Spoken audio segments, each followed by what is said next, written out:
Hi అండి, welcome back my channel veg foodies RJY. ఇవాళ నేను హోటల్ స్టైల్లో అల్లం చట్నీ చేస్తున్నాను. ఇది గ్రీన్ చట్నీ అండి.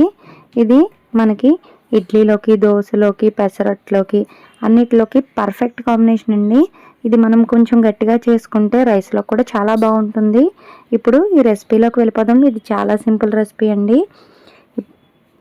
రెసిపీ వచ్చేసి ఒక కడాయిలో ఒక 3 స్పూన్ల ఆయిల్ వేసుకొని అందులోనే ఒక 5 నుండి 6 వరకు కారంగా ఉన్న పచ్చిమిరపకాయలు చిన్న చిన్నగా కట్ చేసుకొని ఆ పచ్చిమిరపకాయలు కూడా వేసుకొని ఇప్పుడు ఇవి పచ్చివాసన పోయే వరకు వేగిన తర్వాత ఇందులోనే ఒక అంగుళం వరకు అల్లం ముక్క తీసుకొని దాన్ని బాగా పైన తొక్కంతా తీసేసి చిన్న చిన్న ముక్కల కింద కట్ చేసుకొని వాటిని కూడా వేసుకొని మీడియం ఫ్లేమ్లోనే పచ్చివాసన పోయే వరకు వేగనివ్వాలండి.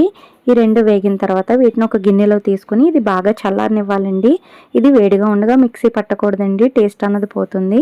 వీటిని పక్కన పెట్టేసి ఇందులో ఉన్న కొద్దిపాటి నూనెలోనే మనం ఇందులో మినప్పప్పు ఉంటే శనగపప్పు కూడా వేసుకోండి. మినప్పప్పు, ఆవాలు, జీలకర్ర, ఎండుమిరపకాయలు, కరివేపాకు, ఇంగువ వీటన్నిటిని కూడా వేసి ఒక 2 మినిట్స్ వేగిన తర్వాత పోపుని చల్లారనిచ్చేయాలండి. వేడిగా ఇది చట్నీలో వేయనవసరం లేదు. ఇది చల్లారిన తర్వాత వేసుకుంటేనే బాగుంటుంది. ఒకసారి మీరు ట్రై చేయండి. వేడివేడిగా వేయకుండా పోపు చల్లారిన తర్వాత వేసి చూడండి, టేస్ట్ ఎలా ఉందన్నది కామెంట్ చేయండి. ఇప్పుడు మిక్సీ జార్లో చల్లారిన అల్లం ముక్కలు ఇంకా పచ్చిమిరపకాయలు వేసుకొని ఇందులో నిమ్మకాయ సైజ్ అంతా తురిమిన బెల్లం, నిమ్మకాయ సైజ్ అంతా చింతపండు, సరిపడా ఉప్పు వేసేసుకొని కొంచెం నీళ్ళు కూడా వేసుకొని కొంచెం గట్టిగా మిక్సీ పట్టుకొని తర్వాత వాటర్ వేసి పోపు వేసేయడమేనండి. చాలా టేస్టీగా ఉంటుంది. సబ్స్క్రైబ్ చేయడం మర్చిపోకండి.